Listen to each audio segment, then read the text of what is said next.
Delta FM. Municipal 2026. Parole de candidat. Damien Lacroix, merci d'avoir accepté notre invitation. On aura le temps tout au long de cette interview de présenter votre projet. Juste, voilà, c'était impossible. On a vu qu'avec la vôtre, il y a 5 listes qui vont se présenter. C'était impossible, par exemple, d'imaginer une liste commune avec Dunkerque citoyenne, où on a quand même quelques thématiques qui se ressemblent, et puis 2 listes quand même d'obédience de gauche, on va dire. C'est-à-dire que nous, on a été à l'initiative avec la France Insoumise de discussion pour faire une union de la gauche et la plus large possible. Et ça, dès mars 2025, on y a beaucoup travaillé, on était à l'initiative, on a été à la relance plusieurs fois. Et si ça n'a pas fonctionné aujourd'hui, c'est un état de fait qui est pas de notre responsabilité finalement. Et c'est quelque chose qu'on regrette, mais dans la mesure où nos partenaires n'ont pas répondu favorablement à nos propositions du moment, il a fallu à un moment donné qu'on se décide et on a décidé du coup d'y aller pour porter nos idées et notre programme. Voilà, volonté maintenant de proposer quelque chose, sachant que maintenant on commence à être identifié quand même. Il y avait des jeux, vous êtes déjà présenté sur les législatives. Aujourd'hui, il y a une vraie volonté pour vous de vous installer à Dunkerque. M'installer à Dunkerque, c'est quelque chose qui fait plus débat en fait. C'est-à-dire c'est une attaque. Politiquement évidemment. Oui, voilà. C'est une attaque qu'on m'avait portée en 2022, mais qui semble-t-il a pas passé de mode, puisque effectivement je suis installé à Dunkerque et s'installer politiquement, c'est la volonté en tout cas.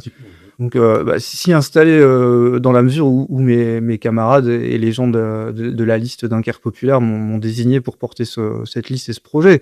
Voilà, c'est quelque chose qui s'est fait dans la discussion et dans la démocratie. Mais effectivement, voilà, c'est la volonté aussi d'ancrer la France insoumise dans le paysage politique local à Dunkerque et on le fait de la manière qui nous paraît la meilleure. Question qu'on pose à tous les candidats qui sont entre guillemets à l'opposition du maire actuel. Si je vous demande voilà, le bilan de Patrice Vergrit aujourd'hui. Il y a forcément des choses positives, mais si vous voulez, on a un petit peu marre qu'on nous ressasse le bus gratuit qui date des mandats précédents et qui aujourd'hui est certes quelque chose de bien installé, mais qui peut pas non plus être significatif de l'ensemble d'un bilan. Nous, on note aussi qu'on a quelqu'un qui avait pris des engagements, notamment de pas céder aux ordres de la République et qui s'est retrouvé 2 fois ministre d'Emmanuel Macron. C'est quelque chose qu'on peut pas balayer d'une main. On a quelqu'un qui aujourd'hui est clairement identifié comme macroniste et c'est quelque chose que pour nous on peut pas valider et qui du coup réclame à ce qu'on lui offre une opposition clairement ancrée à gauche. Quand on parle de jouer des autres listes avec Patrice Vergrit, lui dit ouais mais je suis le seul à avoir un projet, si je parle de celui du LFI, ce sont que des propositions nationales. Qu'est-ce que vous répondez déjà? Est-ce que c'est vrai? Et puis du coup on aura le temps évidemment de parler de votre programme. Je dis pas que c'est vrai, parce qu'en fait, il se berce dans cette illusion-là, et pour autant, effectivement, il y a des propositions qui sont dans un socle national, puisque on a à la France Insoumise des gens sur le programme qui travaillent énormément, et effectivement qu'on s'appuie là-dessus. Mais chaque proposition qui sont proposées à l'échelle nationale sont déclinables à Dunkerque. Monsieur Vergrit, il a un peu trop tendance à penser que Dunkerque est une île. Dunkerque, c'est une ville du territoire français qui connaît aussi des réalités que connaissent d'autres villes, et ce qui est applicable ailleurs peut l'être aussi ici, en adaptant évidemment les mesures, et c'est ce qu'on s'est attaché à travailler. Nous, on n'a pas juste recraché le programme de la France Insoumise, on l'a travaillé collectivement et on l'a adapté à la réalité du territoire dunkerquois. Alors justement, aujourd'hui, si je vais vous demander voilà, vos 3 propositions phares sur cette campagne, votre programme aujourd'hui? D'abord, l'aspect démocratique pour nous, parce qu'en fait, Monsieur Vergrit, il a la main sur à peu près tous les sujets, et on a l'impression d'une gestion qui est bien verticale à la mairie, et nous, on veut redonner le pouvoir aux Dunkerquoises et aux Dunkerquois, et ce, en dehors des temps électoraux, évidemment. Donc, effectivement, c'est la possibilité sur des grands projets de proposer des référendums d'initiative citoyenne à l'échelle municipale. C'est donner un temps de parole aux citoyens à l'issue ou au milieu des séances de conseil municipal. C'est leur donner la possibilité par voie de pétition de faire des propositions qui seraient discutées en conseil municipal. Puis c'est redonner une vraie vie aux assemblées de participation citoyenne à l'échelle des quartiers, parce que aujourd'hui, certes, ça peut exister, mais on a un peu l'impression que c'est plus de l'image que de la réalité. Nous, ce qu'on veut, c'est que ces conseils de quartier, ces assemblées citoyennes, elles soient l'occasion de faire remonter réellement des projets et de les travailler sur tout le long, quoi. On veut travailler aussi sur le cadre de vie à Dunkerque et le cadre de vie de manière égalitaire, si je puis dire. Nous, on fait le constat que selon qu'on vive dans un quartier ou un autre de Dunkerque, on n'a pas les mêmes conditions de vie, on n'a pas le même cadre de vie, tout simplement. Il y a le Dunkerque de la carte postale. Vous arrivez à la gare, vous allez place Jean-Bart ou vous vous promenez sur la digue. Oui, c'est beau, c'est moderne, c'est propre. Et puis il y a des quartiers de Petite Sainte, des quartiers de Saint-Paul-sur-Mer, la basse ville, où les rues sont sales, les logements sont plus délabrés, l'accès aux services publics de proximité est plus compliqué.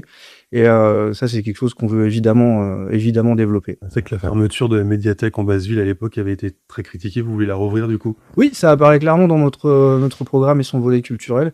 Ça nous paraît très, très important que dans ces quartiers, dits périphériques, il puisse y avoir un accès à la culture et à la culture populaire et la possibilité de réouvrir une médiathèque en basse ville nous paraît, effectivement un axe très important sur ce point-là. On travaille sur la jeunesse aussi, favoriser l'accès à l'école pour les enfants handicapés, ça aussi c'est quelque chose qui vous tient à cœur. Une ville populaire, pour nous, c'est une ville qui soit solidaire et inclusive, et c'est une ville qui fait confiance effectivement à sa jeunesse.